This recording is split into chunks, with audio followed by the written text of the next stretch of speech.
لکھی ہیں جن رشتہ داروں کے ہاں پردے کا کوئی انتظام نہیں ہوتا اگر وہاں دعوتوں میں نہ جایا جائے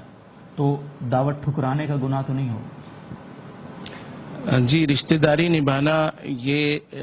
بھی ضروری ہے، صلہ رحمی کرنا یہ بھی واجب ہے، اور اپنے آپ کو گناہوں سے بچانا بھی واجب ہے۔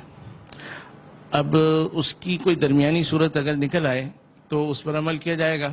اور اگر درمیانی صورت کوئی نہ نکلے تو پھر گناہ سے بچنے کو ترجیح دی جائے گی۔ صحیح۔ اور صلہ رحمی میں خاص اس دعوت کے موقع پہ جو خلل واقع ہوا ہے اس کو کسی اور موقع پہ اس کی تلافی کی جائے گی۔ صحیح۔ تو اس کا حاصل یہ ہوگا کہ اگر آپ کے رشتہ دار جو ہیں آپ کی بات کرنے سے وہ کچھ کمپرومائز کر لیتے ہیں اور گناہ کو ہٹا دیتے ہیں، یا آپ کے لیے کوئی اچھا ارینجمنٹ الگ سے کر دیتے ہیں، تو پھر تو آپ کو ان کی اس عزت افزائی کو قبول کرنا چاہیے، اور آپ ان کے ساتھ دعوت میں شریک ہوں اور گناہ کی جگہ سے آپ دور رہیں۔ لیکن اگر ایسا نہ ہو، بلکہ وہ جو ارینجمنٹ ہو وہ باوقار نہ ہو، جیسے آج کل بعض دفعہ ایسا ہوتا ہے کہ شادیوں میں ایک چھوٹا سا ٹینٹ الگ سے لگا دیا جاتا ہے کہ جو پردے دار ہیں وہ اس میں چلے جائیں، تو وہ عزت افزائی سے زیادہ لگ رہا ہوتا ہے کہ ان کو قید کیا جا رہا ہے، اور ان کو یعنی ایک الگ مخلوق کے طور پہ ظاہر کیا جا رہا ہے کہ سب لوگ تو گیدرنگ کر رہے ہیں اور یہ ایک الگ مخلوق ادھر بیٹھی ہوئی ہے۔ تو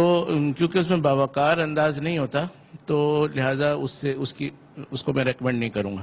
لیکن اگر کوئی باوقار انداز ہو اور انہوں نے آپ کو الگ کوئی کمرہ دے دیا، کوئی اچھی چیز، ایسی حیثیت دے دی کہ آپ بجائے دوسری مخلوق کے آپ VIP میں محسوس ہوں، تو پھر آپ کو اسے قبول کر لینا چاہیے۔ اور اگر اس طرح کی کوئی صورت نہ ہو تو پھر آپ اس گناہ کی مجلس سے بچیں اور بے پردگی کا ارتکاب نہ کریں، اور بعد میں اس کی تلافی کر دیں، بعد میں تحفہ دے دیں، بعد میں جا کے مل لیں، یا ہو سکتا ہے کہ اس ایونٹ سے پہلے مل لیں۔ تو یہ تمام صورتیں جس سے صلہ رحمی آپ کی ٹھیک ہو جائے گی۔ ٹھیک، بہت بہت شکریہ صاحب۔ آج کل تو جو اس طرح کی تقریبات میں جس طرح سے کھلا ماحول ہوتا ہے، تو یہ جو جس طرح سے آپ نے فرمایا کہ وہ جو الگ ایسے لگتا ہے نظر بند کر دیا ان کو یا کسی تنگ گلی میں، تو یہ علماء کرام کے ساتھ خاص طور پہ آج کل ہوتا ہے، ہمیں کئی بار اس کا تجربہ ہوا ہے۔